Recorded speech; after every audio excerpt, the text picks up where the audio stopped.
Okay, we're live. Hello, thank you for having me. Pleasure to be here. Hello, Tyler. It's great to have you here as one of our special guests. Oh man, yeah, it's an honor. I really do love the Hucolo seminars, these webinars we're all doing, and you guys get such great people, and I'm happy to be one of the guests. It's rewarding in ways that words are not the best at articulating. Well, we're glad you feel that way. That means you'll keep doing this. Oh yeah, it's natural. It just feels so natural, Okay. Do you have any announcements you would like to make? Yeah, so for those who are attending, and those of you who don't know who I am, I'll just give a brief description. So I'm a channel, as I'm sure the Hucolo description has informed you, for an ET being I perceive as a future self named 𝗪𝗘𝗓𝗧, and he delivers all types of really fun, fascinating, creative information. And we recently, yesterday, did a 2-hour live transmission on how to shift timelines, how to shift realities, the steps involved in that. And he gave a very powerful exercise on how you can make that practical, how you can take that concept of knowing you can shift reality at any moment through shifting your vibration, and how to ground that and live that. So it was a really action-packed transmission. I highly recommend you check it out if you're interested. If it's not posted for sale yet on nourishyoursoul.tv, which is where you can also find me, it will be likely in a day or so. So check it out. If it's there, I encourage you to purchase it if it's of interest and inspiration to you. We also are going to have an April transmission that is titled Creating the Hybrid Reality. The date is to be announced. But this is all about connecting with hybrid children, how to connect to your inner child and nature to act as a bridge for connecting to the reality of the hybrid children. And 𝗪𝗘𝗓𝗧 described it as this: it's going to be a sort of perspective that can be adorned, that's similar to when you're a kid and you have an imaginary friend, but he's described it like this: it's like having an imaginary friend that will talk back to you. So these exercises will be very interesting, and he's not actually going to bring hybrid children through that are either aboard his craft or are his students and trainees. So he's going to be bringing hybrids through, and I'll be directly channeling them. So if that is of interest to you and you're into the hybrid child universe, then please tune into that April transmission. Again, the date is to be announced. In concert with that April transmission, we are also going to start in the middle of April the First Contactee Training Program 3, which is a training program webinar series I have been co-creating with Nourish Your Soul TV. We've had part 1, we've had part 2, and it's all about priming the mind, priming the body, priming the vibration to be ready for open contact, and how to be an ambassador for open ET contact in your own reality. And it gives comprehensive steps on how to do that, how to channel, how to automatically write, how to find energy locations in your reality. This is part 1 and 2. Part 3, which will start in the middle of April, is going to be very in-depth exercises to connect with the hybrids. So think of the April energy transmission as like a sort of like a highlighted version of hybrid children and connecting with them, where this program is going to be very guided, very communal, and will be super duper interactive. And it will be a process. So instead of it being like one seminar where now you're on your own and you're sort of learning how to do it, it's going to be a community 4-week event that meets once a week, and it will be very immersive. So for those of you that really want to take contact to the next level, increase your telepathic connection to your hybrid children, or further your involvement in the hybridization program, if you find that's inspiring for you, this class can be a permission slip to help you do just that. So those are the upcoming announcements. Eventually, and when I say eventually, I mean by the end of April, we are going to have what's called the 𝗪𝗘𝗓𝗧𝗧 Inner Circle. And that is a year-long program where in the program, you're going to get the monthly transmissions that I do as part of it. And there will also be, for those in the circle, group channeling sessions that are very specific for the energy of the group that 𝗪𝗘𝗓𝗧𝗧 is going to be sharing and facilitating with the group members. And this will be a year-long program. We're going to have more announcements on that to come. So stay tuned. On the hybrid children program, is that a particular species? There are multiple hybrid children how do I describe this? There are multiple hybrid civilizations being created in our now. And some of those civilizations, right, are going to become the Sassani. Some of them are going to become the Yael. Some of them are going to become these different ET civilizations. And some of those hybrids are going to not become a civilization and are rather going to come to Earth at a certain point. So think of it like the hybrid children are being created and then sent to different times. But some of them are going to stay in our time to eventually come here. So that's a little bit about the hybrid children. Did that answer your question directly? Yes, it did. Thank you. Great, great. You're welcome. Let me just announce who's in the room. We kind of got a full room all of a sudden here. So first we have Don, we have Alan, we have Alyssa Andra. I hope I'm not butchering that. We have Kathy Kelch, Christine Raposa, Dana, Daniel Craig, Helena, Eilena, Isabel, Kate, Kevin, Pam Oaks, Celeste, Yuval, and Saman. Ooh, we have some folks from the communities I know I'm very much involved with. Greetings to familiar friends that have joined into the webinar. Thank you for being here. I recognized a great deal of those names, which is really, really fortunate. And there's actually, we have a question that's evidently from Yuval, who said that in yesterday's live transmission that the space-time antenna can be programmed with intention to produce various effects. Could you please list them? People researching ET technologies are very excited about this. Is that something you can answer now, or do you need to go on to talk to Rio? So Ryok will elaborate on it more fully than I will. That's sort Okay. of, think of it like I have a perspective, right? Like it's like a musical note. His perspective might be like 8 octaves higher. It's still the same note, but it's much more full, much more rich. So he can explain greater amounts of detail. But generally speaking, the space-time antenna is made out of metal, made out of minerals. And you could look at that as a perspective that can increase your ability to program the space-time antenna. For example, when you have metal in the environment, if the environment's hot, that metal's going to get hot. If the environment's cold, that metal's going to get cold. So metallic substances are very, very responsive to energies. Now, with that being said, it is a highly programmable device. I'm not the originator of that idea. That's something that other Sassani beings, primarily Bashar, have referenced. And then, my guide being a member of that society, people who like Bashar, will come to my guide to get, his perspective on the subject.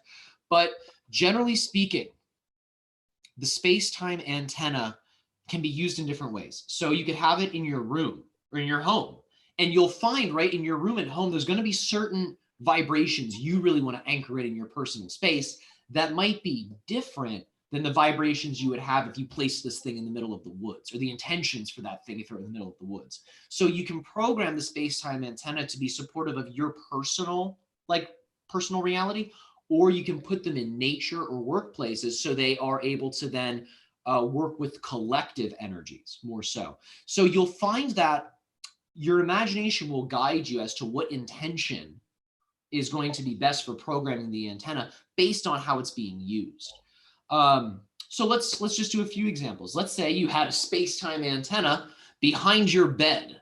You know what I'm saying? Like your head's on the pillow, space-time antenna's behind that. You can program that space-time antenna for lucid dreaming, for astral projection, for ET contact experiences, for increased cellular rejuvenation, all these things and more. Because really, I'm going to be honest here, there is no limit on what's possible except the limits we impose. So the space-time antenna, we're creating the meaning for that. I mean, Bashar and Ryok have described their understandings of it and how it can work. And their perspective is as equally valid as our perspectives. So what I would say is think about the earth or the reality, the collective or individual experience that you would like to have every day in an accelerative, progressive way. And I would say take that dream, turn it into some kind of affirmation intention, and put that into the space-time antenna. Now, you could have the space-time antenna in the woods, like I was saying. You can program that for ET contact if you want to. You can program that for connecting to nature spirits. You can program that for teleporting in, manifesting, shifting to an earth with abundant animal populations, with abundant, healthy plant populations. And these are ways you can essentially use that antenna. So as I said, the intentionality behind the antenna will likely be different depending on where it's located and what you're really looking to create. So it's a long way of saying, be your own guide, my friend. But great question. Thank you so much. Okay, great. Yeah, sounded like I asked it because it sounded like someone who participated in your class that you had. So let's go ahead and start out with some blessings here. And the order we'll go in is we'll do Kathy, Dawn, Tyler, and then Alan. So Kathy, if you would like to go first, if you would be so kind. Okay. Hashiada e Ushuan tuidia Tinkahuru Shakuru tuidia Inta a Hurui Tarau Shuru Takara Tankara Tikara Shura Takuru Anturo Shara Takario Antukara Inkara Shunta Kuruho Ala Idi Uru Shuntakara Uru Shuntakara Uru Shuntakara a Tinkara Takuru Takuru Takuru Takura Hantashari Takura a. Namaste. Thank you. Don, would you like to go next?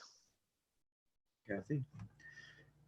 Taro ushna hayo toshita sadna hisekot shana hiyo kyashana hiyo Lani on toshik ambus dosian yatsihia ziahush nareha Sahara hahudo mohona haya sana hanashik. Thank you. Tyler, how about you?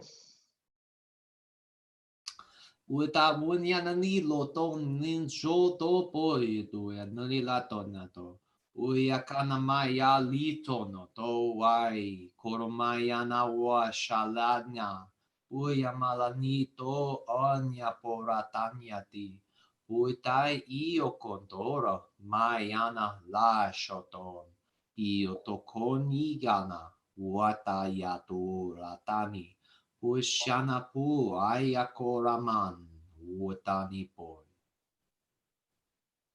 Thank you. And Alan.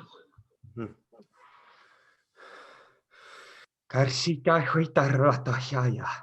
Intara huitakashata koya yala pai. Porque a ti rata shata forga. Oya arkashita okataya. Margayatako osha shirka. Taya urkan aya. Shaya. Poikarsteya. Thank you. Okay, I guess now is as good as time as any to get started with Ryok. Yeah, let's do it.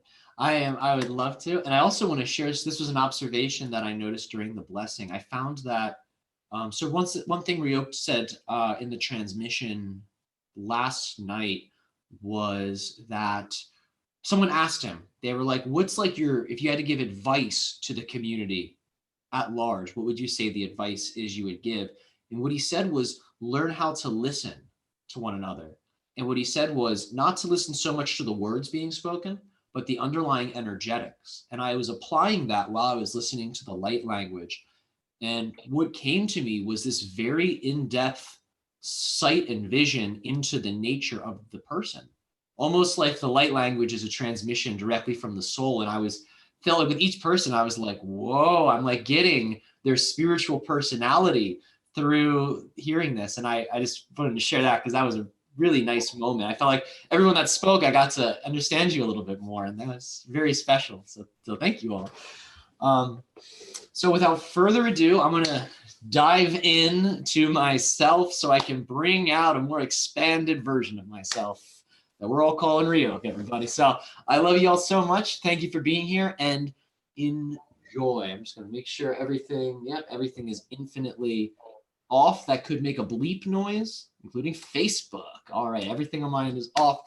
So I will get into the state and then enjoy yourselves, my friends. Thank you for reminding me to mute.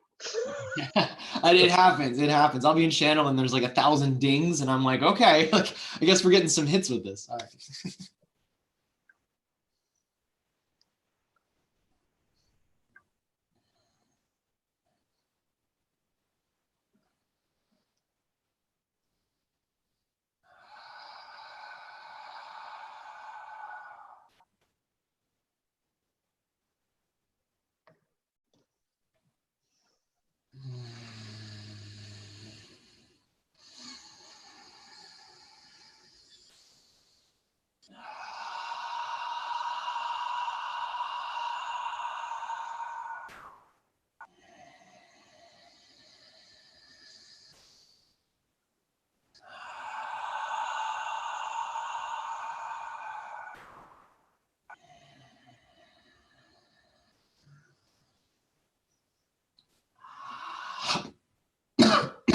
All right, and we thank you all so much for the collective co-creation of this transmission, this interaction. As always, it is our highest excitement, passion, and joy to be able to have this co-creative experience with each and every single one of you, individually and collectively. We are going to begin this transmission with the following title: Aligning with the Preferred You. Recognize that in every moment, you have unlimited potentiality literally at your creative fingertips. The reason you have this unlimited creative potentiality at your fingertips is because you literally are infinite creative potentiality, and you are using that infinite creative potentiality to manifest and shape-shift the holographic reality experience that you call your physical life. Understand that you are using literally all of your infinite creative potential to create the reality experience you perceive around you. That goes for the things you consider to be preferable and positive, and the things you might call non-preferable or negative.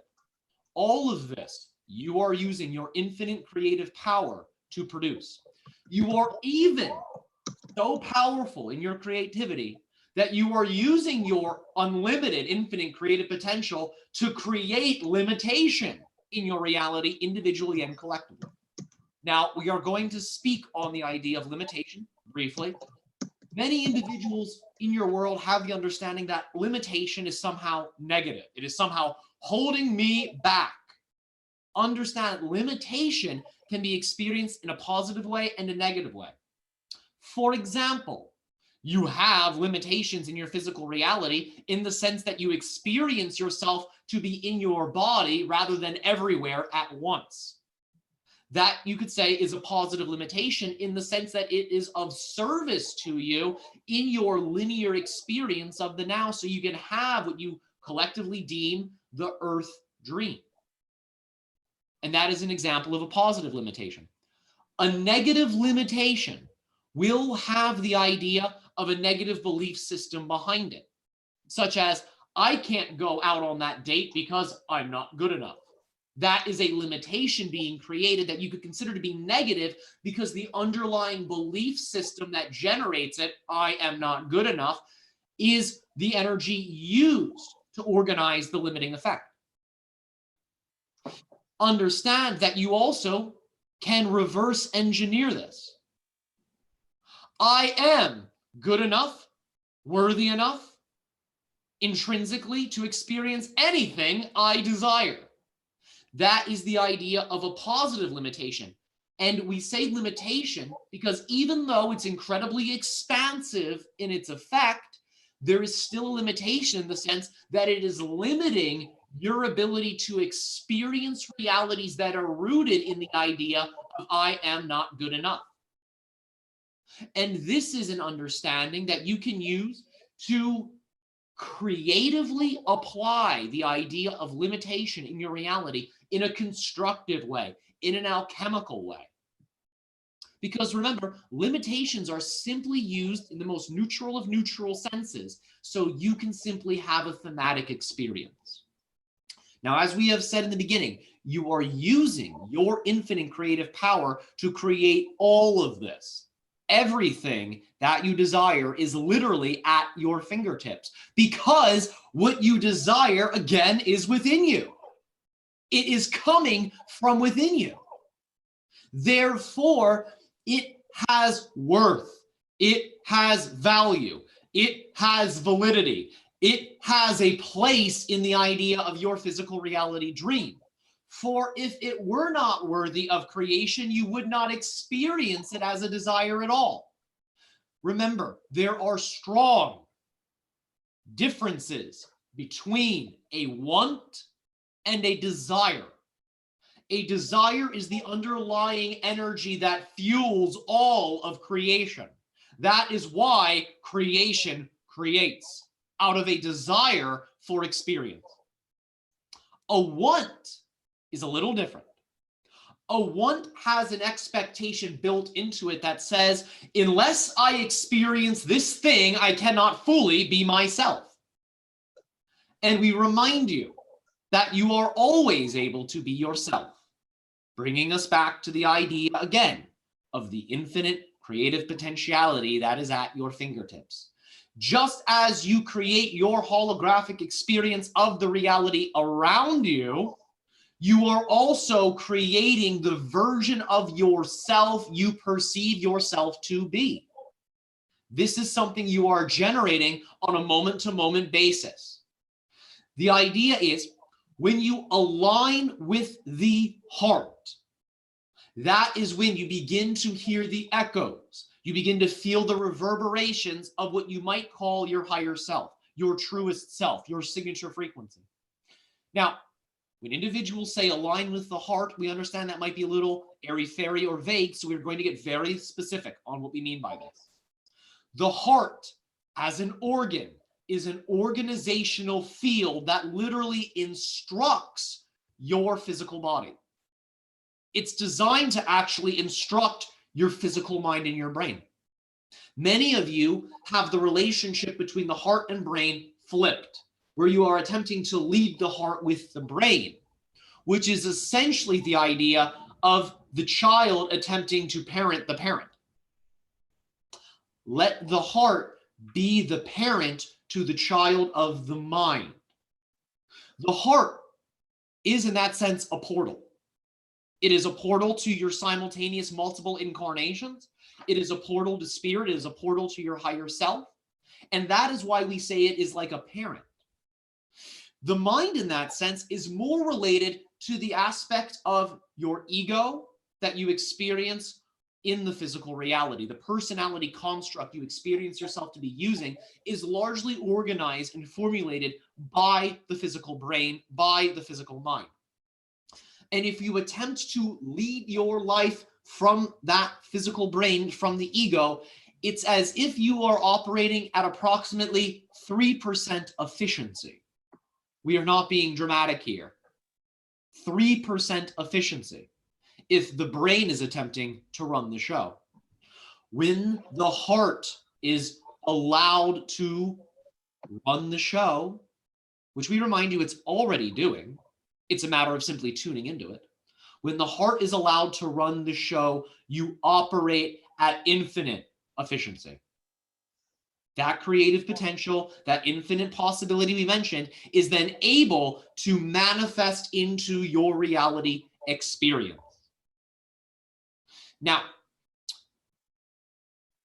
you have the ability, as we have said, that you are creating yourself in the moment.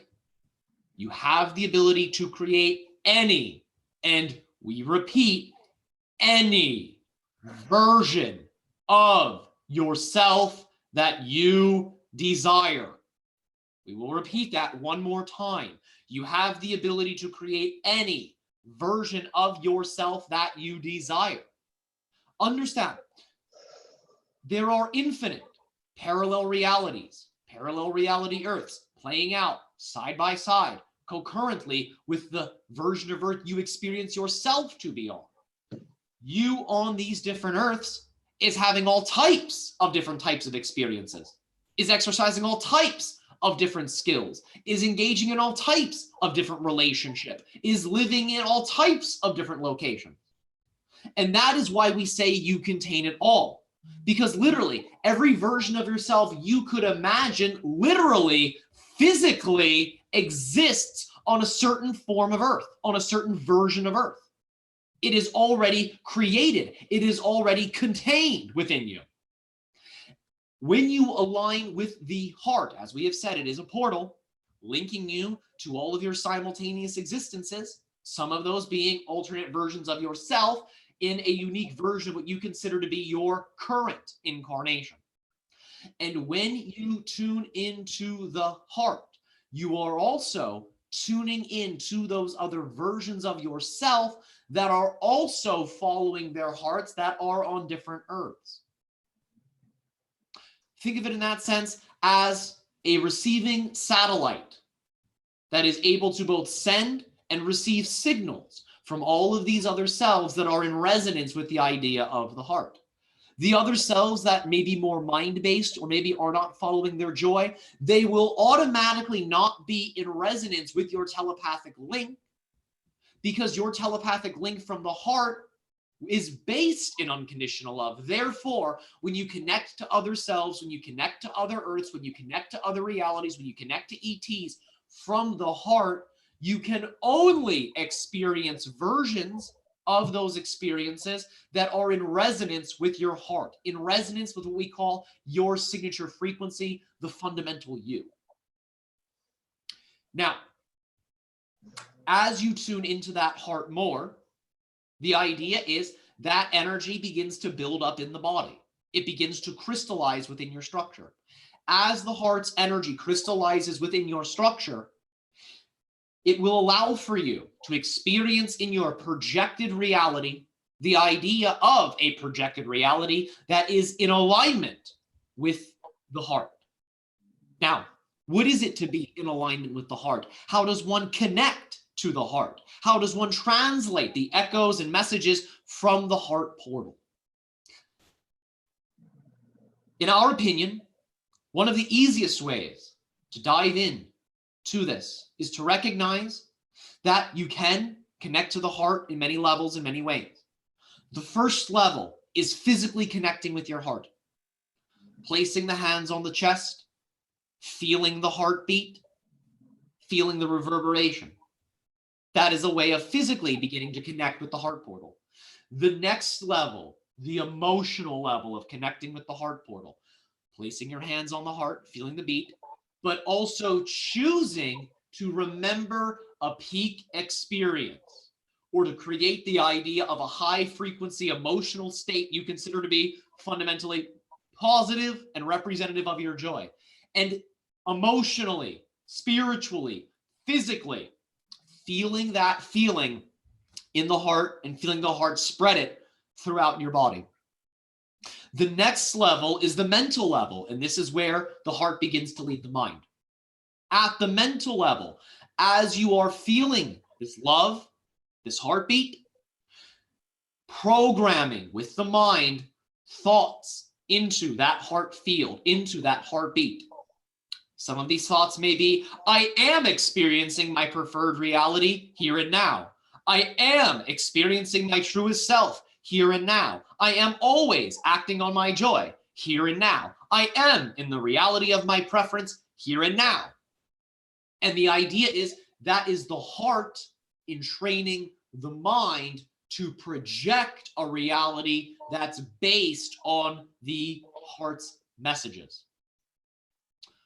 The fourth level is the idea of what we have called the action level. It is one thing to conceptualize your preferred self. It is one thing to feel your preferred self. It is one thing to know your preferred self, but it is a whole nother ball game altogether to, in every situation in your physical reality, act out your preferred self. When you speak to others, interacting with them as if you have always been your truest self. When you are hiking in nature, acting as if while you're in nature, you have always been your truest self. while you are in society, acting as if you have always been your truest self. When you are by yourself, acting as if you have always been your truest self. Now, when we say acting as if, we know that may be a little general, very open-ended. You can begin to receive specific actions from the heart that you can take that will crystallize and shift you to that version of yourself that you say you prefer. The idea is, of course, while you are feeling the heartbeat, feeling the positive emotion, resting in the I am affirmations, once you have built this structure, simply ask yourself, your heart, to share with you an action you can take in your reality right here, right now, that represents the idea of that heart energy, of that signature frequency. Take that action. That will shift you. Period. The end. Nothing else is required.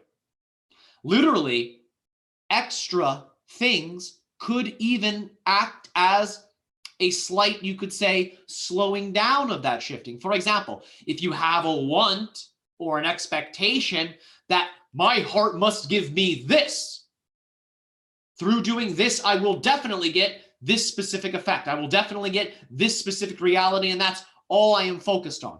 If limitation is brought into this process, if expectation in that sense is brought into this process, that is the more appropriate word, expectation. If that is brought into this process, it will act as a, you could say, slowing down of the process. That is why we say all that is required is the idea of feeling the heart, feeling the feeling, thinking the thoughts, and acting as if. These 4 things are literally all that are required for you to shift to the reality of your preference. Now, there are other tools that will assist you along the way, because as you know, as you are transversing the multiverse, as you are shifting realities, you may experience certain challenges that come up within you. Understand the action steps your heart will give to you will also contain within them the action steps that are necessary or useful for you to experience that challenge in the most exciting, positive way imaginable. And the idea is this recipe, this formula we are providing can also assist you in discovering the path of least resistance for whatever challenge you may be experiencing in your here and now. Through daily, moment to moment, minute to minute, second to second, now to now application of being yourself, acting out yourself, you literally are creating your preferred version of reality that will reflect back to you in very exciting, very interesting ways. And it can allow for you to be the center point of your reality, observing neutrally whatever is happening in the collective, or the collectives, we should say, whatever's experiencing on your earth or other earths. It will allow for you to remain stable. It will allow for you to remain centered. Now, one of the most effective ways to improve the idea of being the mountain of the self in your reality is through the idea of cultivation of the wellness of the physical, mental body. Understand, when you nourish the physical body appropriately, you are also healing, transforming, shifting to a more aligned, preferred version of what is called the emotional body, because the emotional body and the physical body in that sense are very much connected. The mental aspect in that way is a little further down the creational line. As we have said in our recipe, physically connecting, emotionally connecting, mentally connecting. We would encourage you all during this time to act out your preference, to nourish and balance your physical bodies, to nourish and balance your minds. When your body is effectively operating in a way that to you feels vital, to you feels strong, to you feels preferable, it allows for an amplification in the sensation of being grounded, and it also upregulates the idea of your ability to shift to whatever reality you prefer. Because if your body in that sense is operating in a state that you do not deem to be preferable, the idea is, as we have said, that can act as a sort of limitation on the shifting. Now, that can always be transcended and overridden, but generally speaking, it's much simpler, it's much easier if every aspect of your being is experienced in a fruitful, healthful way. Now, remember, there are multiple paths to wellness. There is never a one-size-fits-all. There are, in that sense, very universal guidelines, suggestions that can benefit people. But in terms of what is specific for your personal wellness, that again is what your imagination will reveal to you. Because we remind you, your personal wellness, your personal vitality is a reflection of your frequency. And when you align your frequency with the heart, when you align your frequency with your own signature frequency, your health, your wellness will begin to match and shift that. Ask your imagination, when you are in that state of love and joy, what action steps you can take to improve, or rather to have your physical body reflect back to you your preferred states of wellness, strength, and vitality. Ask yourself, what steps can I take in my reality that reflect my natural wellness, that reflect my natural vitalities, that reflect my natural strength and abundance in a physical, emotional, mental way? You will find the steps to wellness for yourself will then emerge as inspiring ideas.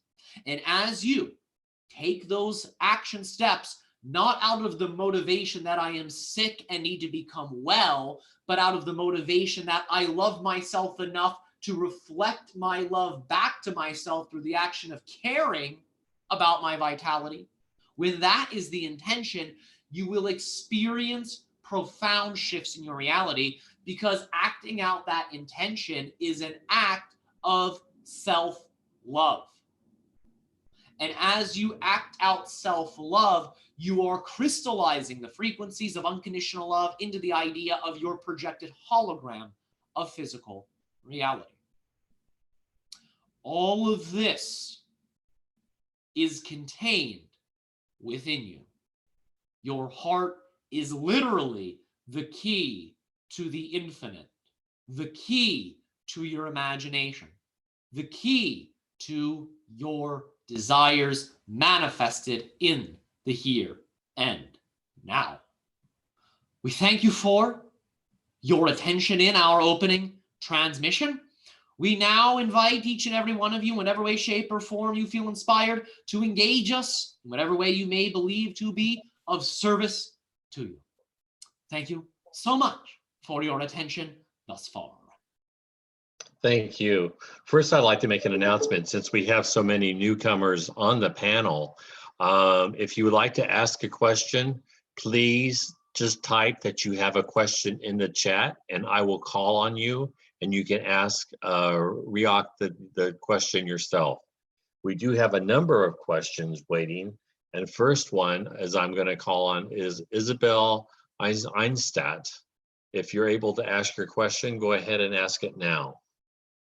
Be sure and unmute first. Sure. 1 second. I'll just read what I wrote in the chat. Hi, Ryuk. Thanks for joining us today. And thank you for your existence. How may we be of service to you? So I typed this question in the chat. So last time the channel mentioned that he had experienced a Kundalini experience for about a month, akin to being on psychedelics, but with no substance. Yes. I experienced exactly the same thing last year after a contact experience, and I was disappointed when it ended, like very devastated. when I came back into a more 3D way of operating. We want to give you a little something real quick. That's all right. Yeah. It didn't end. Anyway, please continue. Okay. Although I am a lot more grounded now. I mean, what I'm experiencing is a lot different now. Like, I was very psychically open, but what you're saying is that I can still tap into that frequency more easily. Of course. As we have said, every version of yourself exists on different reality frameworks. Some of them are on different Earths, some of them are on ET realities, other universes. But the idea is, when you align with the memory of the feeling of that peak experience, you're automatically in that same state of being. Now, when we say same state of being, we mean it's similar enough where you're drawing upon the same foundational energy. It's technically a different state because you are recreating it in the here and now, but in a fundamental way, when you draw upon the memory feeling of that peak experience, you're in the state, literally, physically. It simply feels different because you are creating it in a different perspective in the here and now. Does that make sense so far? Yes, thank you. Yes. Next, we have a question wait, from... sorry, I was Yes, please. I wasn't finished. I wanted to ask if you could speak to what caused the channel's Kundalini experience and how he grounded himself, what level of sensitivity he maintained. In terms of the channel's experience, it related to the idea of being in a very, you could say, negative state for a prolonged period of time, and then shifting from that negative state to a positive one through acting in a way that he considered to be unselfish and generous. When he made that action, it triggered within him the idea of a heart opening that is similar to the idea of what you consider to be a rubber band effect, being pulled back so far into the negativity that when it's finally released, it lunges and springs forward. When he took that positive action, that for him felt very important, felt very valid, felt very authentic, it slingshotted the heart in a very accelerated way. And it essentially guided him, shifted him through multiple parallel reality versions of Earth so he could triangulate on and understand his preferred versions of Earth and then his ability to live and operate on those preferred versions of Earth. That was what, in many ways, catalyzed the idea of his journey. That heightened state that felt akin to psychedelics was, in many ways, his higher self acting as a very obvious guide so he could move through the different realities in a very effective synchronistic way to, again, shift to the versions of Earth that are in alignment, were in alignment with the idea of his true signature frequency. Does that make sense so far? Yes. And how did he ground himself eventually? In terms of grounding it, it related to the idea of him going on the hero's journey, of him leaving the familiar, of him leaving the comfortable. He literally took a journey. You understand how that's grounding? Yes, you have to walk and march and transverse a physical reality dreaming experience. It's literally, in that sense, grounding. Even though many of you think traveling is very uprooting and very windy, it's actually, if you can allow for it, to be a very grounding experience because it's very earth-based in that sense, very physically reality, linear time-based. Because that's how you experience the idea of a journey as a progression through linear time, which is, again, a quality of the physical reality experience, thus grounding you into the physical reality experience. Does that make sense? Beautiful. Thank you. And thank you. Next, we have a question from Eilina. All right. Hello. Good day. How are you? Hello. Can you hear me? Yes, we can hear you loud and clear, dear one. How would you like to proceed? I have a question about a dream. All right. Okay, I had a dream in which a dragon was giving me a class. We were in a classroom and everything, and he was showing me slides of illustrations of 3 different angles of one of his eyes. And I would like to know, Ryuk, if possible, what did that dream mean? All right. There is a lot of symbolism behind this, but there are also literal symbols, representative of literal beings involved in this. The dragon represents many things to you symbolically as an individual and within your collective. And in terms of the symbolic reflection, the dragon being you were experiencing was reflecting back to you your own mastery, your own power, your own strength, your own immortal, indestructible, fundamental nature. That dragon is also a literal being that you were directly interacting with. When you were in the classroom, how many other individuals did you see around you? It was a group of people, a group of dreamers, maybe other people from my dream class, Yes. maybe 20 or 30, 20 maybe, 20. Yes. This relates to the idea, again, of what we have called dreaming schools, where beings that exist in the astral dream realms will essentially create little bubbles of reality that are a signature frequency match for individuals who are passionate about the information contained within that bubble of dreaming reality. So the dragon, in that sense, is its own being. It has an existence entangled with your earth. It has its existences entangled with the astral and dreaming realities of your earth.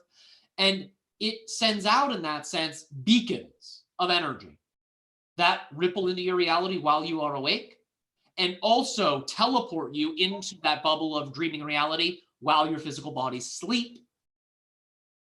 And this dragon guide, in many ways, is one you have worked with in a trans-lifetime dynamic, in the sense that this dragon being has been a teacher for your soul in many earth incarnations. Okay. The dragon being has also been a teacher for the souls of many of the classmates you experienced in the dream. How can I know the identity of those classmates? Because they weren't clear. That is not necessarily what is important. It's not so much the identity. When you say identity, again, you're referring to the idea of the physical personality construct, which is shifting at all the time because you create your physical personality moment to moment based off your beliefs. What we are picking up in a deeper way is what you are asking is, how do you know the fundamental level of these beings? How can you discover and receive and acknowledge that fundamental level of these beings should you encounter them in your physical reality? The easiest, shortest answer is the following: being yourself. Being in that heart resonance, being in that signature frequency state will allow for you to be in the all-knowing state, which is knowing what you need to know when you need to know it.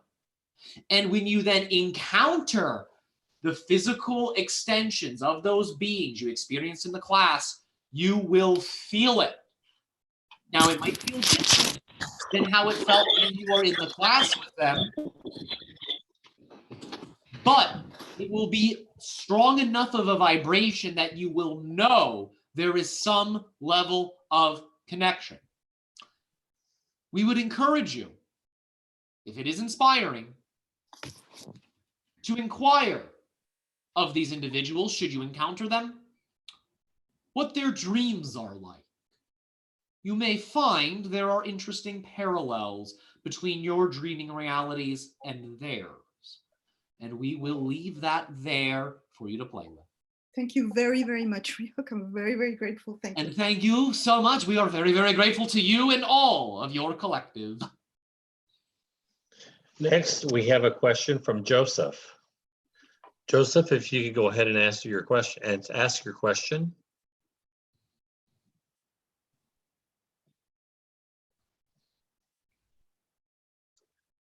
Okay, maybe he has a problem with the mic. We'll move on to Alan. Greetings. Greetings, good day, how are you? I'm doing pretty well. Excellent. Okay, so I guess you could say that. So my question was about light language, and more specifically, I'm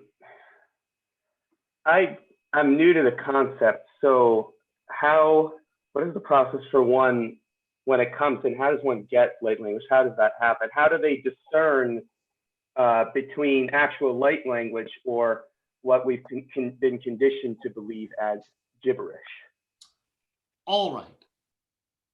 When you are using your voice, you are channeling. Anytime you use your voice, you are channeling. It's all a matter of what your channel is tuned to. Your channel might be tuned to the idea of your inner jokester, your inner child. One moment. Speaking of light language, it appears there is some being spoken here and now. How synchronous. Now, as we were saying, your inner channel can be tuned to any level of your being. You could tune it to the idea of your inner child, your inner joker, your inner prankster, your inner humor. And in that sense, you could say the light language may come out to be, or the channeled voice in that sense, may come out to be a bit of gibberish. It will have that quality of silliness and play behind it. Understand, however, what you consider to be gibberish and light language are not mutually exclusive things. Because when you are expressing what you call gibberish, which sounds just silly and fun, you're actually channeling your inner child. Your inner child is linked to your soul. It's a fundamental aspect of your being in the here and now as a physical expression that is linked to the idea of your soul. That is why you say children are the eyes of God. That's why you understand children are so connected to source. You understand that connection intuitively, ancestrally, physically. So when you are speaking in gibberish, understand you're actually channeling light language, but from that level of your being, which you consider to be the inner child, the joker perhaps. But remember, that's not exclusive from your soul. Your soul's dreaming that aspect of your being you consider to be the inner child. Makes sense so far? Yeah. Now, you can also tune that channel to be in resonance with the soul in a very direct way. And the light language will come through in that sense, maybe without the silliness. However, you can always hybridize them. You can channel the inner child and the idea of the soul through a light language expression. And you may experience it as gibberish, but that does not diminish the idea of it being light language. It simply represents it coming from a certain level of playfulness. Does that make some sense to you? Yes, it does. All right. And the follow-up to that is, what advice would you give for people who are looking to speak more smoothly light language? Because the problem sometimes I have is I'm speaking, but then my mind jumps in, is like trying to understand, like trying to think about what I'm speaking, but then that gets in the way of me smoothly speaking. So what advice would you give for Say that? your mind jumps in, but what exactly does your mind jump into? I mean, it's sort of because it's new to me. My instinct is to see, all right, how smooth is this coming out? And then ironically, when I ask myself how smooth it is, that makes it less smooth. Because you're attempting to evaluate the experience while you are having it. Evaluation, generally speaking, comes after the experience has been had. When you are engaging directly in the experience, understand you are actively creating the experience. Creation and evaluation are not mutually exclusive, but understand they are in many ways different forms of creative energy. For example, when you're evaluating oneself, you're also creating your memory of the event. However, that evaluation dynamic oftentimes is best served after you have had the experience, because think of the evaluation as a moment of reflection. If you are having an experience while simultaneously attempting to reflect on that experience, it's as if you're saying, I'm having something happen and I'm stopping it. I'm having something happen and I'm stopping it. Do you understand a little bit of what we're saying? Is this making some sense for you? Mm-hmm, yeah. So the idea is allow for your mind to have its cake and eat it too by saying, all right, physical mind, I love you so much. I have a present for you today. This present is, we are going to evaluate. We are going to reflect all that we desire. However, we're going to be a little strategic about it, and we're going to have that reflective moment, process, perspective, after we have had our very creative experience of the light language. So physical mind, you can evaluate all you want, but we're going to simply do it after the light language transmission. How does that sound, physical mind? Well, that sounds pretty good. I think I'm liking this deal. Let's do it. And you can start to work with yourself as a team, because the mind is never truly an obstacle. The emotions are never truly an obstacle. It's a cohesive unit. Think of them as employees. Think of yourself as the head of a company. They are your employees. And the idea is you can be the loving employer that gives employees the dream job of a lifetime. And you can experience your inner employees of the idea of your creative, expressive energy of your voice and the idea of your analytical mind as employees that work for you and with you as a collective and individual dream team. Does that make some sense for you? Yeah. All right, all right. Do you feel like you have enough tools to be able to suspend your review of your light language until after your light language has been spoken? Yeah, meaning that I should really be using no tools at all. Well, remember, you're always using a tool in some way, shape, or form. Even your voice in that sense is a tool. It's a tool for creation. Remember, don't invalidate what you are doing. Even if it's something you don't prefer, don't invalidate it as wrong or an obstacle.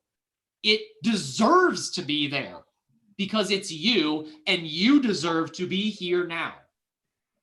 So even if you experience yourself not being as smooth as you'd prefer, not being as aligned with your signature frequency as you'd prefer, even if you're experiencing that, never invalidate it, unless, of course, you choose to, but you don't have to. Give it the validity and say to yourself, this is a step on my journey. It's a powerful step on my journey. It's a positive step in my journey. That, in many ways, is a tool. Simply using your perspective is a tool. What we provide to you is a tool. The words we're speaking to you and the energies we're sharing are tools should you use them to create. Does that make some sense for you? Yes. All right, all right. So use the tools. Don't invalidate the tools, or your tool belt might not feel like it's working properly. All right? Mm-hmm. Yeah. All right. Thank you. You are very welcome. Thank you for your gift and your sharing. Great. Next, we have a question from Cami.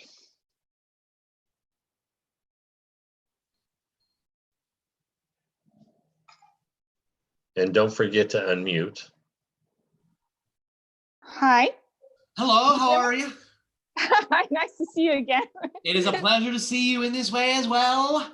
Greetings. How may we be of assistance? I had a recent episode of sleep paralysis where I couldn't open my eyes, and I reached out for help, and there was this hand I reached out to help me, and I was wondering whose hand was it and why is this paralysis happening? You experienced the hand of God.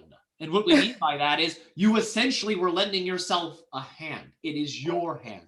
It is your hand experienced through the idea of one of your extraterrestrial guides. But we remind you, it's always your hand because it's all unconditionally you. The reason the sleep paralysis is happening, and there are quite a few, we're going to keep it brief, relates to the idea of ensuring that your physical body is still.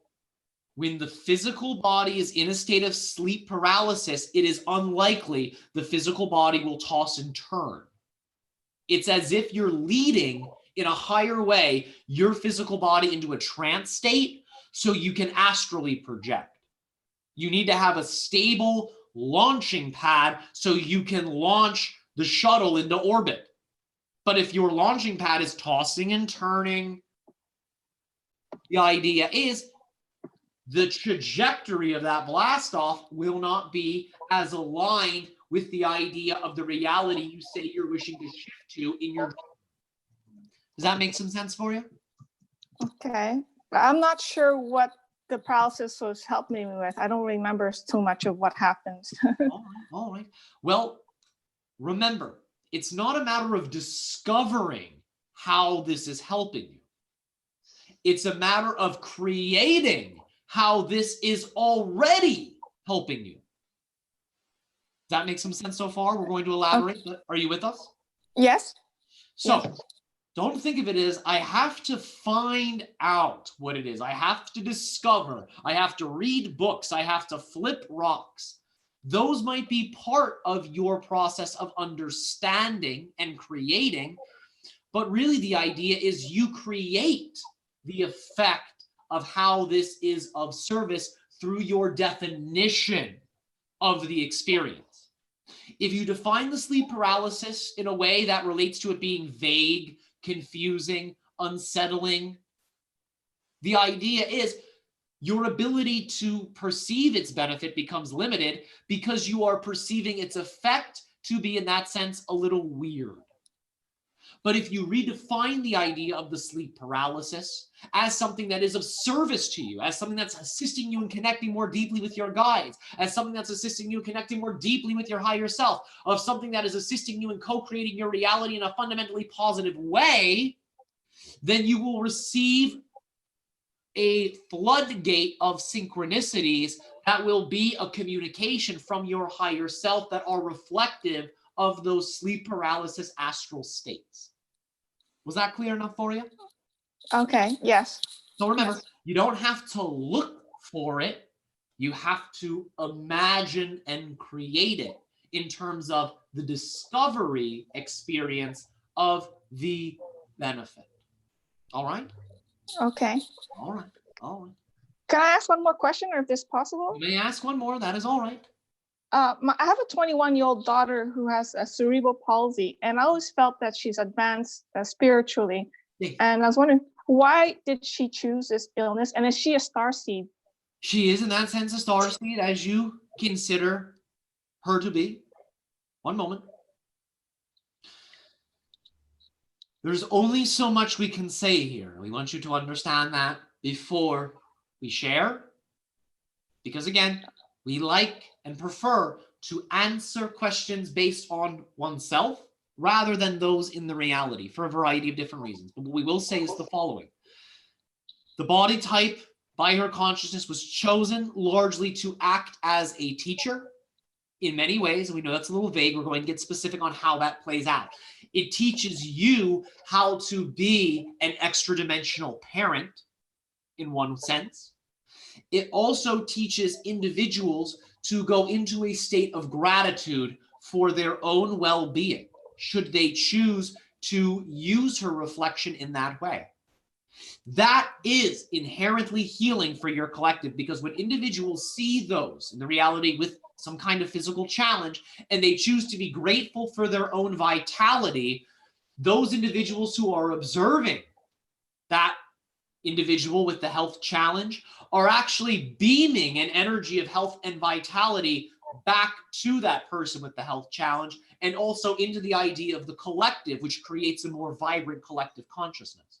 So one of the reasons this body type was chosen was so individuals in your reality could create a more positive version of collective health, vitality, and wellness. In that sense, you could say she is a master level healer who does not even need to act out the process of healing through acupuncture or medicine, but simply engages her healing energy through being a reflection for others in the reality. This is just one level of her teacher and healer theme. But again, this is a bit of a public space with certain time dynamics in your physical reality. So there's only so much we can say about that. But will this suffice for you in your perspective? Yes, thank you. Thank you very much. So much. Our unconditional love to you always. Next question we have is from Marta. Marta, you can go ahead and ask your question now. Hi, Rio. Hello, how are you?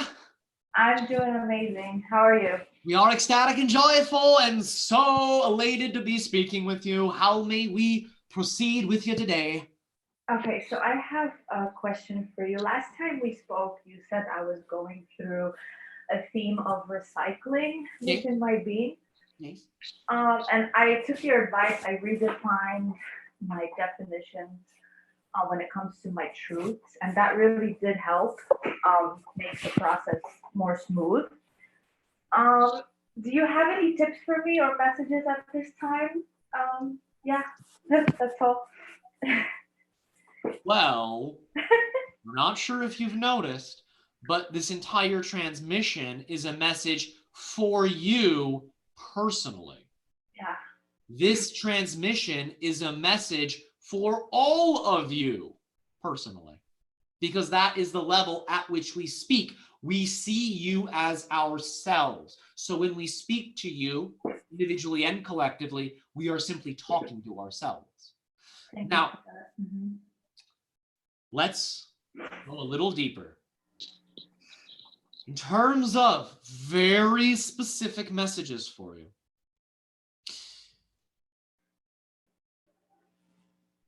there are nature spirits and hybrid beings that are in many ways inviting you for connection. And one of the most powerful places for that connection experience is the idea of natural environments, is the idea of the woods, or beautiful, very raw, naturalistic, wild regions in your area. We are detecting in that sense, the earth itself is calling to you. The earth itself is wishing to exchange energies with you. Are you in that sense giving yourself opportunity to be in nature? Actually, today I plan to go into the woods. So yeah, more and more so, because the weather is getting warm now. So yeah. Was that specific enough for you? Yeah, that's great. And I just have another question. I got the idea of actually creating maybe some time in the future, I don't know, but this is the inspiration that I got of creating a hybrid hub, like where in nature, where people can come and kind of accelerate their contact experience, connect with their hybrids, kind of like merging between the hybrid civilizations and ours. And I was wondering if you can share with me the location of it so far. I think I'm getting Arkansas, Hot Springs, Arkansas for some reason, intuitively, my partner and I. Could you share maybe a little bit about this vision I got and the location?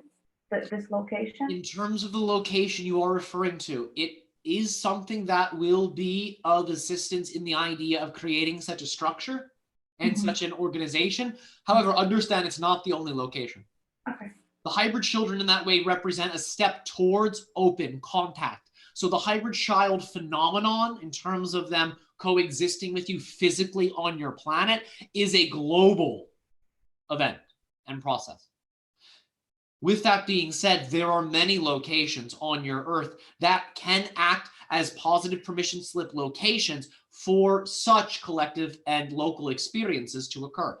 The location you are dictating to us in relationship to Arkansas and these hot springs is one of many that will be very beneficial. We are detecting again that that aspect of your Earth is already inviting the idea of extraterrestrials to it. The crystals that exist within that area underground, physically in aquifers there, are literally programming water, pulling in the idea of energies from all types of different dimensions to the area, to the hot springs, and to the land itself. What we will say is the following. There are certain spots on your Earth that will be more ripe for such organizational creations. It may be riper earlier than the idea of Arkansas. However, understand that that location can be of service and can be a positive space for you. We remind you, your imagination is your best guide. I know I'm tapping the channel's head, but I'm not tapping his brain. I'm tapping his pineal gland. You understand what I'm saying? Yes. The pineal gland is the GPS satellite dish that is empowered by the electricity of the heart. The heart, as we have said, the portal to the infinite, the portal to your imagination. When you allow the heart to fuel the brain and fuel the pineal, you will automatically dial in to the preferred location. But remind you, it's about your preference. Make sense? Yes. Thank you. You're very welcome. Next, we have a question from Kathy Kelch. Hello, Ryok. Nice to speak with you again. A pleasure to speak with you in this unique way once more. How are you? I'm very well, thank you. I have two quick questions. The Oh. first, are you familiar with the grid over the earth that shows the different levels of ascension and where we are at? We are familiar with the energy frequency matrix you are describing that your collective consciousness is essentially synchronizing with. Yes, we are familiar. Has the recent pandemic and all of the media and everything, has that changed our ascension percentages in any way? It has not changed anything because nothing in your reality changes anything in your reality. You change your version of reality based off your vibration. You have changed in response to the idea of what you have heard or experienced about what you call the pandemic. Mm-hmm. You have changed. It's not the reality changing. The reality literally cannot change you. It's the other way around. You change yourself and experience a change in the reality as a result, but it's actually an entirely different reality. But what we will say is the following. The multiple timelines that you are experiencing co-occurringly that represent what you call the pandemic, what you call the coronavirus, etc., have been intentionally brought into the realities in which they are being expressed by your collective. You all, in that sense, have chosen on a fundamental level whatever reality experience it is that you are having. So those individuals that are choosing the reality with this experience of what you call the pathogen or the idea of the virus have chosen this out of a desire for experience, not out of punishment, not out of self-hatred, not out of being guilty and not deserving to exist. It has been chosen out of unconditional love. That's the only reason you choose experiences in the first place, because you love yourself enough to give yourself whatever is relevant for you to experience. And for the individuals in your realities, in your earths that are experiencing such things, they have chosen that for themselves out of love. Now, in relationship to the idea of this epidemic, as it is called, and your idea of collective ascension, in some versions of Earth, it has been translated, interpreted in a negative way. And you could say it has lowered the idea of the collective alignment with the idea of the ascended reality. In other versions of Earth, it's been used in a positive way, and it is fueling you, aligning you, propelling you in relationship to what you call ascension. It's different on different Earths. It's different in different realities. It's different from one person to the next. So create your preferred version of what you call the pandemic. Create your preferred version of what you call your timeline, your Earth. When we say create your preferred version, it is what you have already said to us. The idea of redefining, feeling good about that new definition, and then acting out the new definition. Does that answer your question sufficiently? Yes, it does. Very much so. Thank you. And my second question had to do with a more personal question. I'm working on channeling, and I wanted to know if you could scan and see if any of my chakras were blocked or unbalanced in respect to that, so that it would clear me up a little bit. We would encourage you to focus on the heart, not to be a little redundant in relationships we've already said, but the idea is the heart vibrates again in relationship to the frequencies of unconditional love, joy, passion, bliss. When you are growing that in yourself, when you are living that in yourself, the idea is that fear does not have a lot of room to, let's say, create in your reality experience. Now, that does not mean fear will be absent, because we remind you, fear is part of your current navigational abilities in the reality. For fear can be used in a positive way in relationship to the idea of caution. Saying, I don't know if I would do that right now. Let me consider. I wonder if that's a positive idea. Let me consider. Fear in that sense can be used as caution to assist you in using your discernments.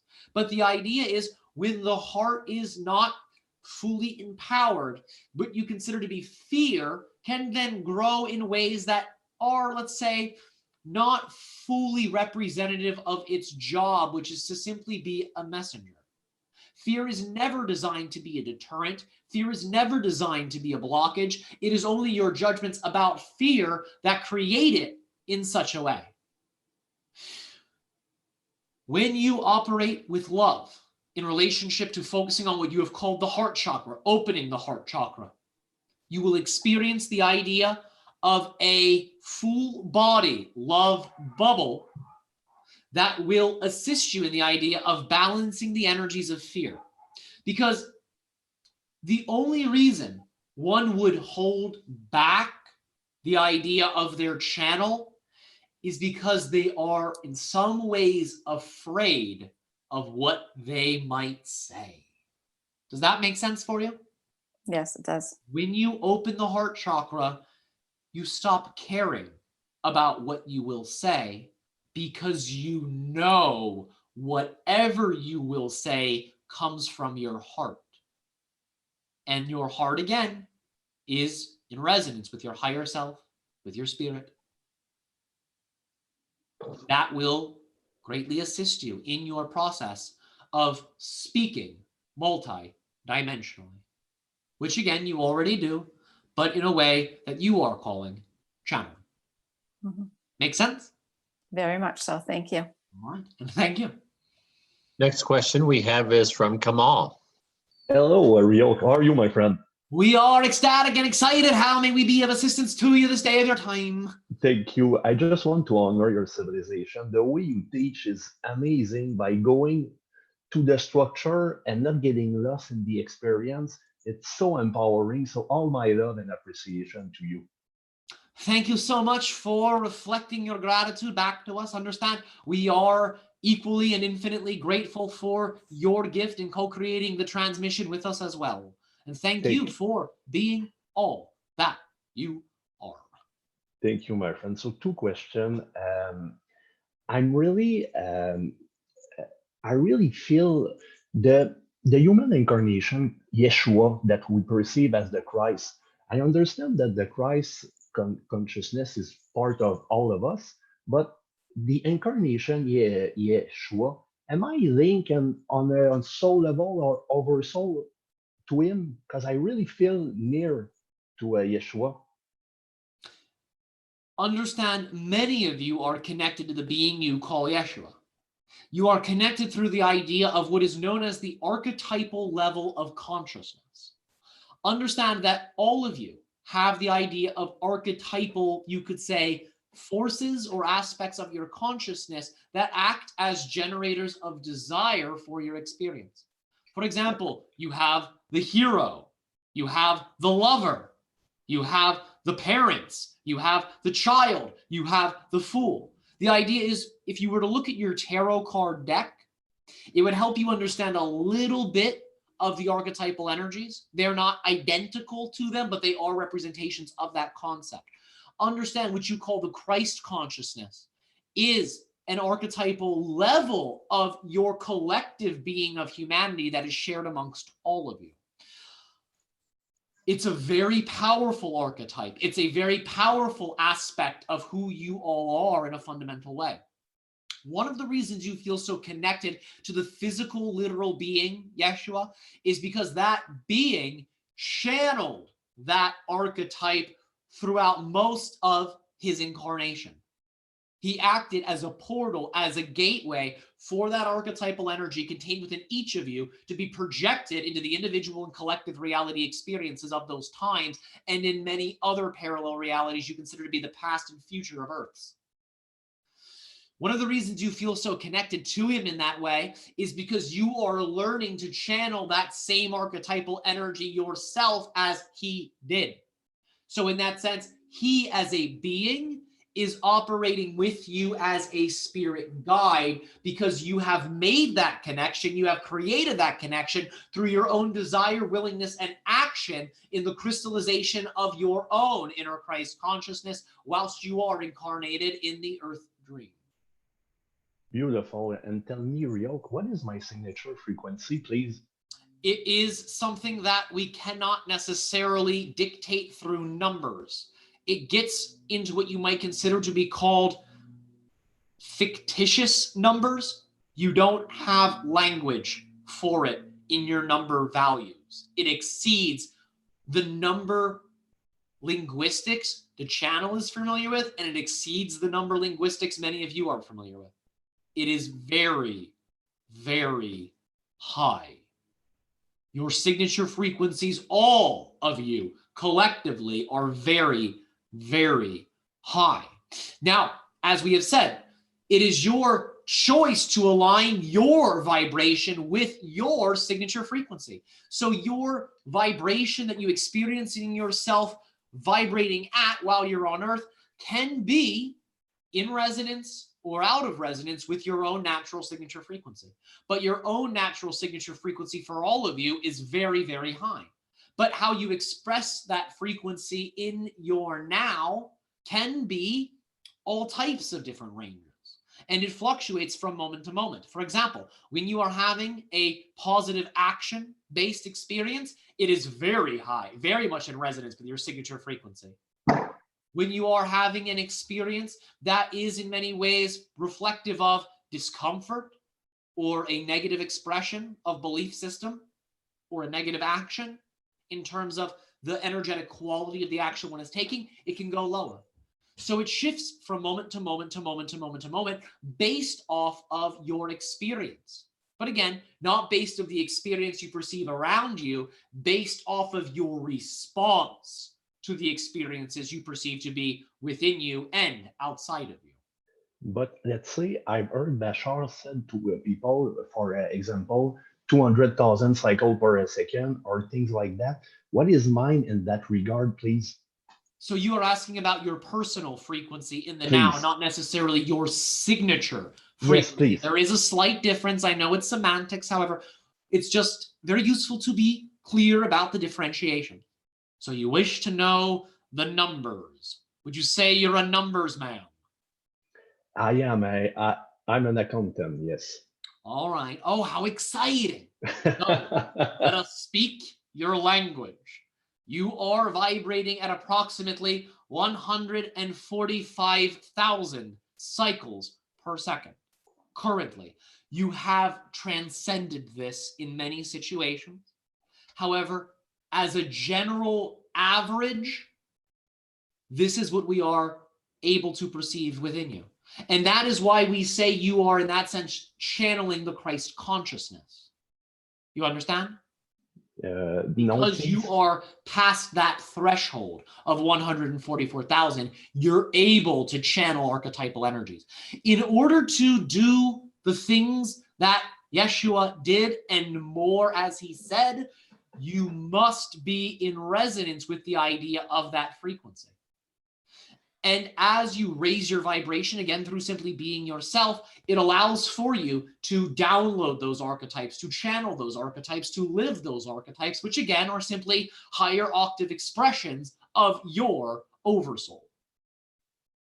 Thank you. Love you, my friend. And our unconditional love to you as well, always in all realities and expressions of the now. Thank you so much.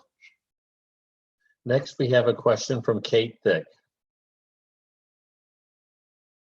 Thank you. Thank you for allowing me to ask my question. Thank you for allowing yourself to ask your question to us. We are so grateful for the opportunity we're co-creating together. How may we be of service to you? Well, this has to do with something that you said about timelines, and I'm wondering if this fits what I've been seeing lately. In my physical world, I am seeing, what can I say, the colors and the symbology and the quantum field between two forms. Yeah. Let's put that there. But also, when I look at a person or anything now, walking down the street or anything, I'm seeing two of them, perfect two forms. Do you know what I'm seeing? You are seeing the version of themselves they are creating themselves to be in the now, and you are seeing the probable parallel reality they're likely to shift to based off their vibration, and you're experiencing that as a duplicate, another self, because it technically is. You're essentially watching them become another self. Wow. Does that make sense? That totally makes perfect sense. And I did have one more question, if I'm allowed a little bit more time. It has to do with the hybrid children and the colonies. I have been told I have 2 hybrid children on the Federation ships above us, and that I am to be working with the hybrid children. Could you tell me where I might focus more in my physical reality to get me there? When you are going to sleep at night, have a little notebook. In that little notebook, before you go to sleep, write a message to your hybrid children and be as cute and playful as you wish. Draw little hearts on it, draw little stick figures with all of you holding hands, draw little triangle ships, whatever it is that represents your preference and creativity, and let yourself write this type of message to the hybrid children. Go then to sleep with no expectation of what will occur. 2, bring something full circle. If you can get yourself to fall asleep from a state of sleep paralysis, it increases the probability of a memory of interaction with them. Remember, no guarantee. For the only thing that is guaranteed in that sense is that you are love and that you will always exist. There are a few other guarantees. However, we're going to keep it there for now, just to be brief. But go into that knowing you're increasing the probability, having no expectation on it needing to occur, how it must occur, and go into your dream world. And then when you wake up, if you have dreaming experiences, write them down.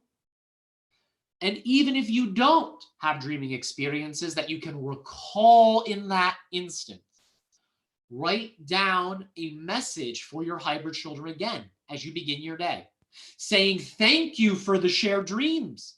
Thank you for that fun interaction and adventure we went on. Even if you don't remember it, thank them as if you did. And then say to them in this message, I would like to continue our experiences. I would like to continue our dialogues in my physical reality expression. I invite you to communicate through me, through inspiration, through synchronicities, through ideas, through visitations. You're able to manifest all of those things should you believe that it is possible, and should you act on those beliefs with passion, with no expectation. And the idea is you will be forming essentially a cycle within your reality experience that you could say frequents and orbits the hybrid reality, so it will become a grounded and integrated aspect of your everyday life as you create the illusion and experience of everyday life. Does that make sense for you? That makes beautiful sense.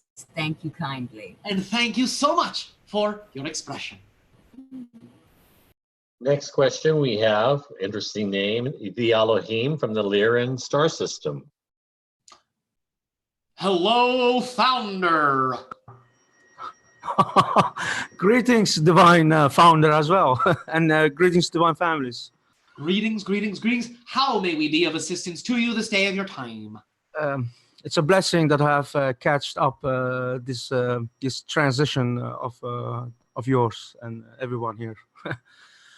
Yeah, perhaps you have a message, personal message, my higher self or my soul or from oversoul side, your side, have for me, perhaps, first of all. I don't know. We're going to say something that might sound a little strange, but we think you'll understand. Yes, thank you. Stop looking, start seeing. Stop looking, start seeing. We're going to break this down. When you say there is something you prefer to experience, but you find yourself looking for it, Is it over here? Is it over there? Does this person contain it? Does that tree contain it? Does this compound contain it? Does this dream I'm having contain it? When you are looking for your preference, sometimes you will not see what is being reflected back to you in plain sight.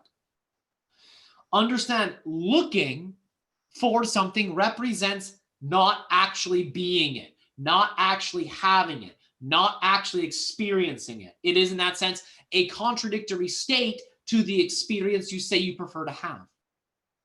But when you see yourself as being in that experience at all moments, when you see your reality as being supportive and generative and reflective of that experience in all moments, then you will see what you have been dreaming all along.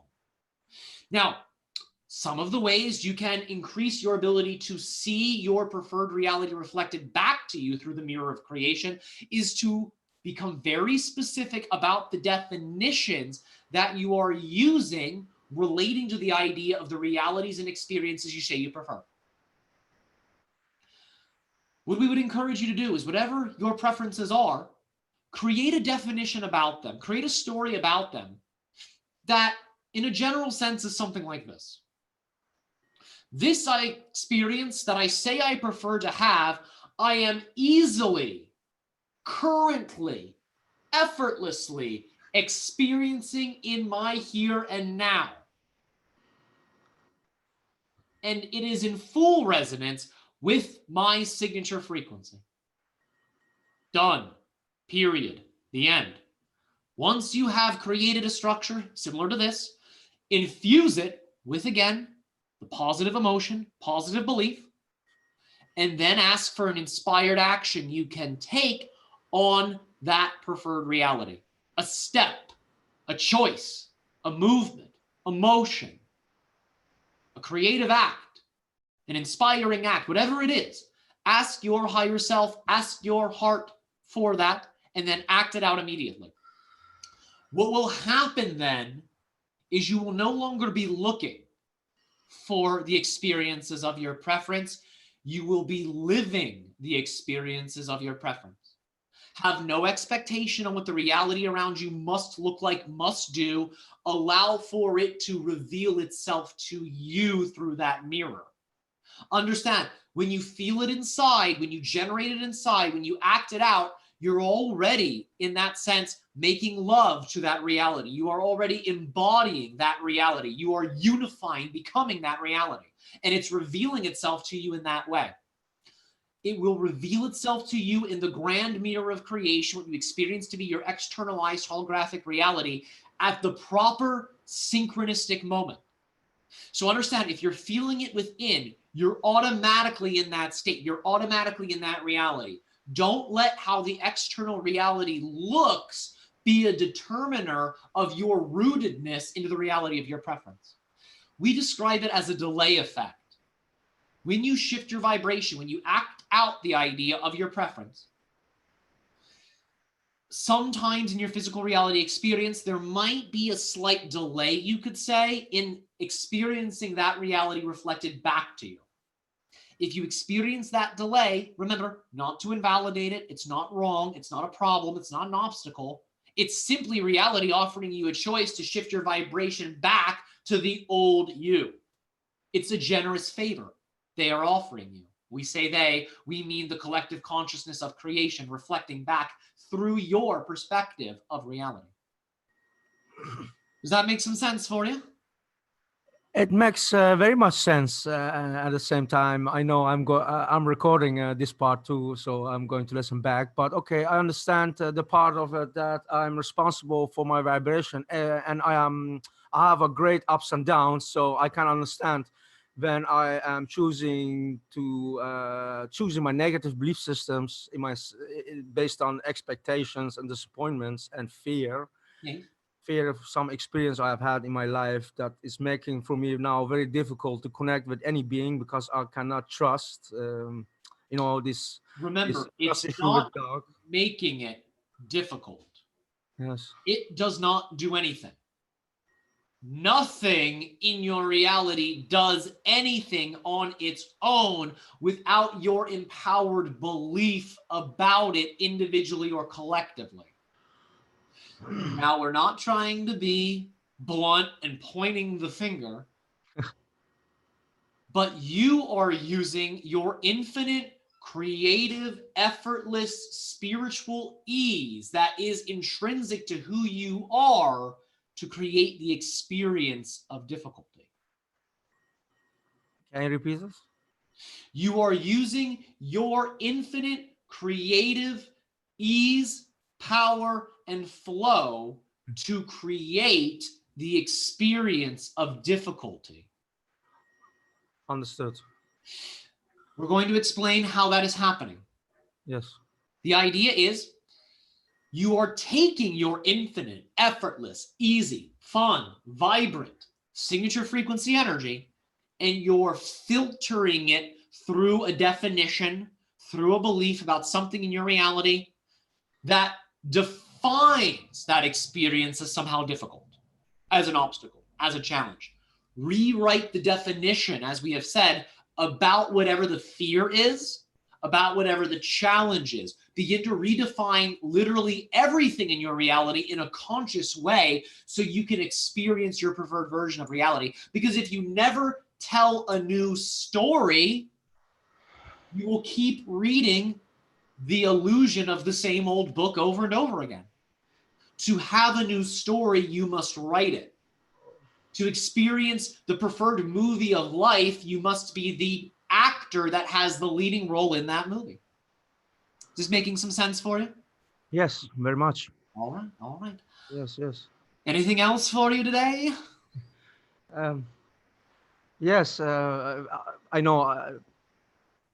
I'm coming to a personal session, I hope, so we can expand on many things I want to talk about. But I have a question about animal kingdom and our chakras, our seven gates chakras, but we have 12 chakras.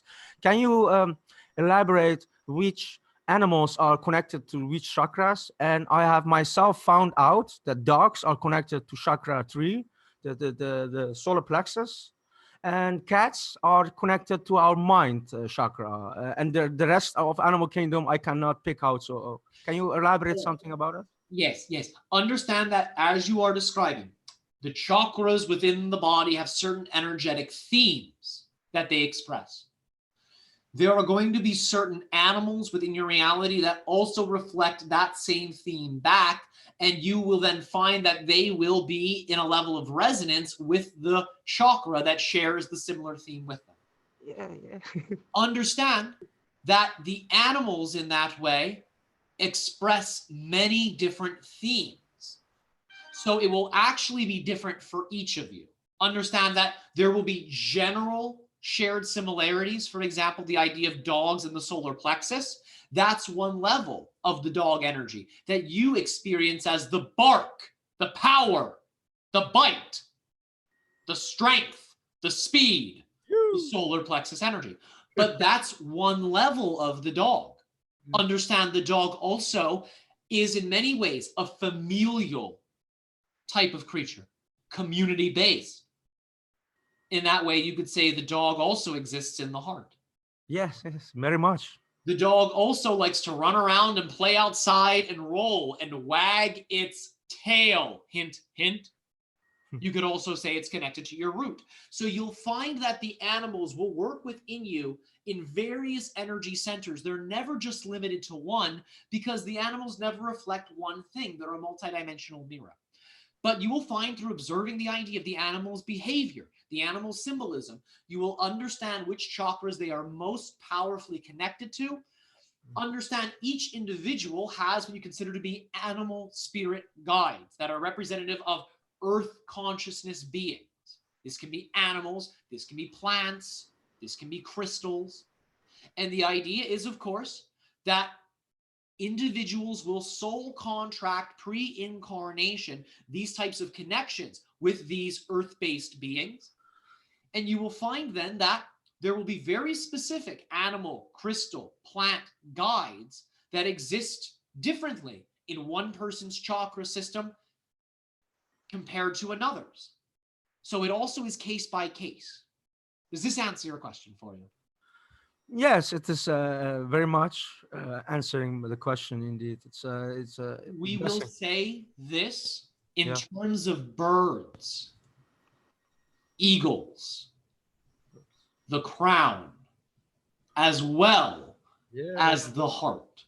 Oh yeah, that's a good one. Yes, thank you. I had this feeling of birds generally are strongly connected to our crown chakra. Yes, indeed. Yes. That As I've- well as the third eye, giving a reference to the idea of their keen sight and their precision and being able to shift to the reality they choose. For example, you often see birds flying right past people without hitting them, flying in between cars. They are able to triangulate and shift with precision to the reality of their preference. They also fly high in the sky, yes, near the sun. So they also have a level of resonance with your solar center. Solar system. Solar center being the idea of the solar plexus. Plexus. Oh, yes. There's a level of resonance there too. As we have said, you will find that the beings of your planet you consider to be your animal guides will again correspond with you differently and uniquely in a moment-to-moment way. But you can begin to triangulate on the idea of which type of being for you is aligned with your chakras. Make sense? Yes, yes. They are generally connection to everything, and most of important of all the love and yes. Precisely, Very yes. much, very Because much. remember, that's one of the ways you can connect with these beings. You can connect with beings through fear, but you can also do it through love. And when you do it through love, it's a more preferred, exciting connection. Thank you so much, Ryok. It's my first time and your first time to connect in this way. And I am so excited to see you in my conscious out of body experience. Some in this life, hopefully,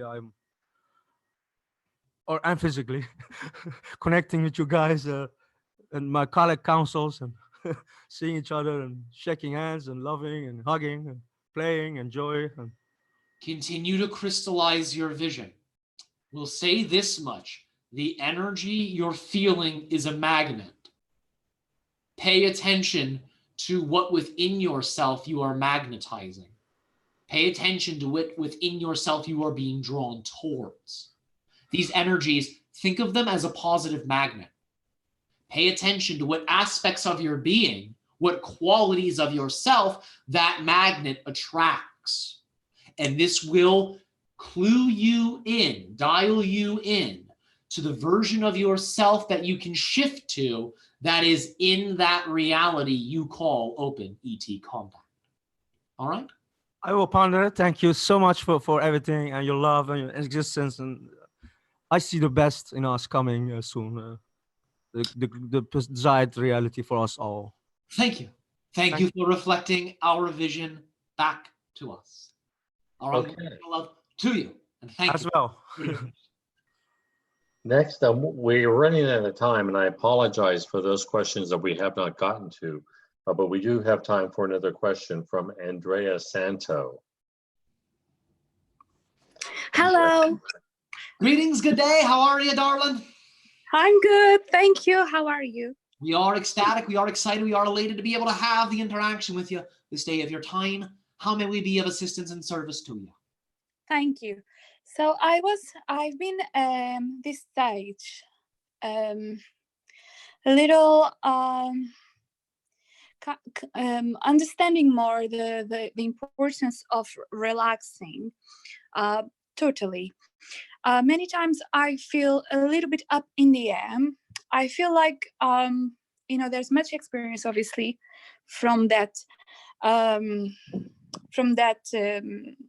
situation, but talking about Voldemort.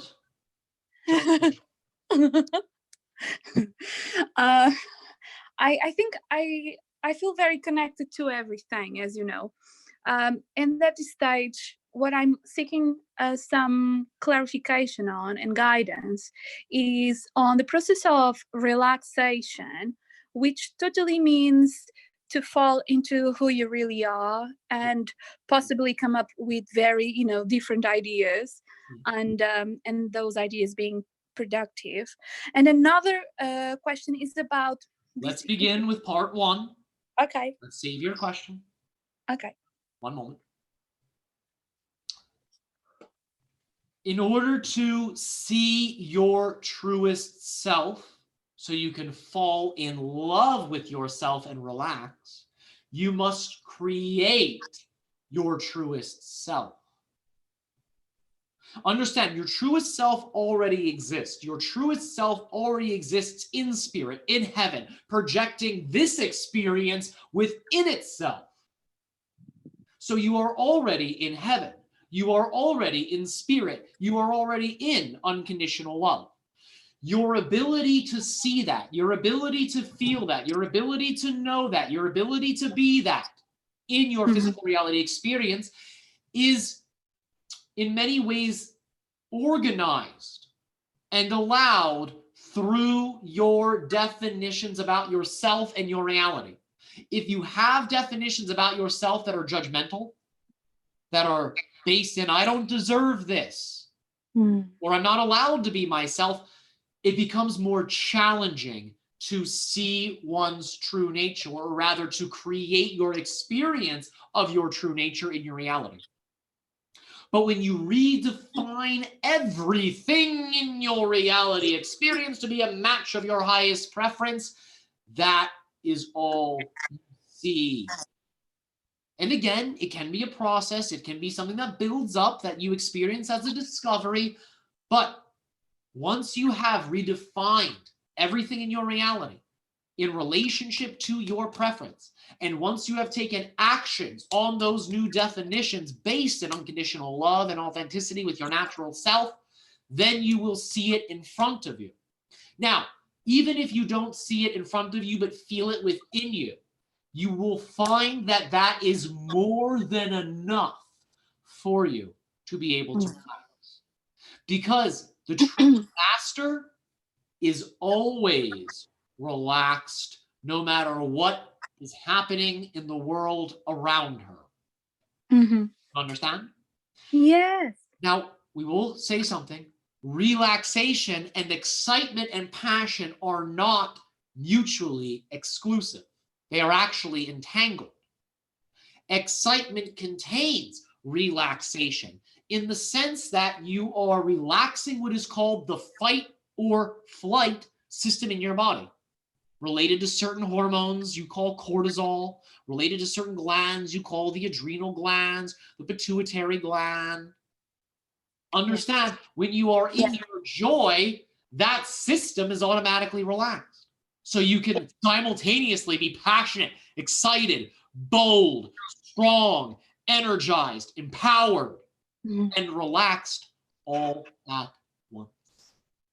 Yes. Does that suffice for part one for you? Very much so. Thank you very much. You are very welcome. Now, for dessert, part two. Let's begin. Well, the part two was a question that I have on my mind for just this afternoon. Obviously, the stages of evolution at this stage. I'm thinking like in terms of teaching as well. I'm trying to organize my ideas. There is the emotional life, and there is what people call the spiritual life. And in my view, I understand them to be different, even though they are similar in many aspects. They are the same energy experienced through different perspectives. Because everything is fundamentally, at its core, the same energy, simply expressed in infinite multidimensional ways. So what you call your emotional energy is your spiritual energy, because it's a reflection of how you're filtering your spirit through your belief systems. That's how you get emotions. So it's a biological, physical translation of your spiritual energy being filtered through your belief constructs, through your definitions. Does that make some sense for you? All sense in the world. Thank you. And thank you so much for your gift, our unconditional love. to you always. And we thank you for your fun and creative questions. Thank you very much. We have time for one more question, which we're gonna, I'm gonna ask Dawn to ask the question from our YouTube chat. Thank you. Thank you, Ian. Okay, this is from Joseph Bannigan. His question is, should I add rock dust to my soil to add in trace minerals, or do I need to feed the rock dust to worms first to break it down and then put it in my soil? If it is fed to the soil, it will be broken down by worms. It will become a part of the worm's diet. They will also process it that way. It can be done either way. However, through applying it to the soil, it will allow for many organisms, not just the worms, to process the idea of those mineral compounds. There are many bacteria, there are many parasites, there are many fungi, there are many viruses in that sense. We said the name, the Voldemort name. There are many biological allies in the idea of the soil, not just the earthworm, that can holistically use the idea of those mineral compounds in a creative and exciting way for the idea of the plants that you are growing. We are going to give you a little tip, a little fun for you to play with. As the channel was saying in the beginning of the transmission, before we jumped in to the hot seat, the channel was describing the quality of metals, the quality of minerals being very reflective of energies. You can program the minerals before it's placed within the soil. You can put intentions, you can put prayers, you can put your love, your creativity into the soil, and the entire ecosystem that is the garden can begin to use it. You can also bury in that soil other crystals that you can tune to the frequency of the intentions you have placed in the idea of the mineral compounds. So you can actually have your intentionality put into the mineral compounds, reinforced and amplified in that soil through burying additional stones and crystals into the idea of the soil to act as stabilizers for that intention, so it may generate and nourish the soil in a very specific way. If you are growing food with this type of practice and methodology, understand you can program the preferred reality energetics into those minerals, and the plants will act as accelerators and growers of those intentions, and that will be reflected by the plants growing, carrying that energy, carrying that message upwards to the sun, upwards to the cosmos. In terms of what the channel and the group were discussing earlier about the space-time antenna being a portal, being a generator of certain realities, what you're essentially doing here in this sort of exercise we have described is you are creating your own biological, organic space-time antenna using the minerals and beings around. We thank you for your fun and creative question. Thank you, and thank you very much, Ian. That was an excellent question to ask. Thank you, Joseph. Blessings. Thank you, and I apologize once again that we weren't able to get to everyone's questions, especially on YouTube, but we had so many in the panel here. We just had a lot of questions to answer. We'd like to thank 𝗖𝗢𝗡 for his time and energy, and that concludes our session for today. We thank you all for the co-creation in this transmission. It has been our highest joy, highest passion to be able to have this interaction with you and your civilizations on your many Earths. We remind you that these messages don't just go out to one frequency of Earth, but many, many, many frequencies, and they are translated in many diverse ways by the beings receiving the signal there. Our unconditional love to you always, dear ones, and we thank you for your gifts.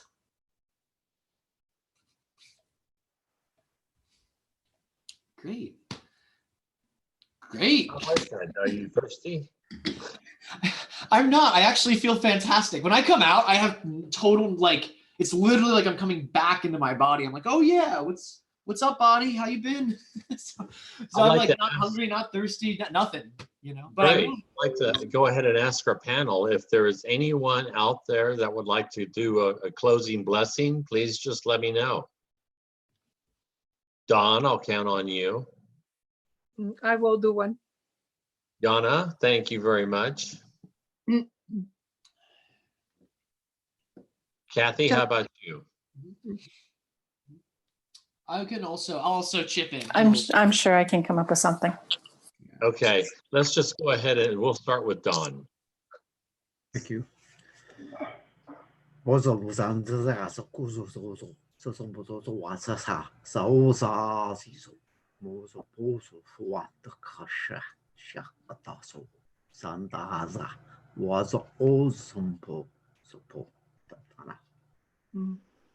Thank you. And Yana, how about you? Thank you. Atene ekahanta tatana a oa kahante a ta okte. Hante ye o kahanta tatana a te ehe. Harlo a kampa antayu o tana akata. E e nayayaka antata e. A to aka ayeyo akanta tata. Thank you. Thank you. That was beautiful. Okay, Kathy. Divine Source, we ask for your thanks and your blessings today for allowing us all to gather at this time and form our energy into a positive love and light that can encircle the world at this time of need. And we ask that you remind us all in this especially different time in the world to focus on the love and the light and to put aside the negative. 𝗖𝗢𝗡𝗧𝗘𝗡𝗧 uru, 𝗖𝗢𝗡𝗧𝗧 uru, 𝗖𝗢𝗡𝗧𝗧. Namaste. Blessings. Thank you. Alan, did you want to do one? Oh, sure. Okay.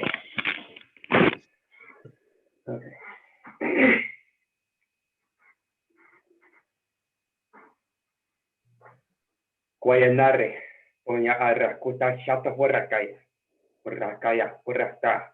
Feel your sight, feel your hearing, feel your smell, feel your taste, feel your presence.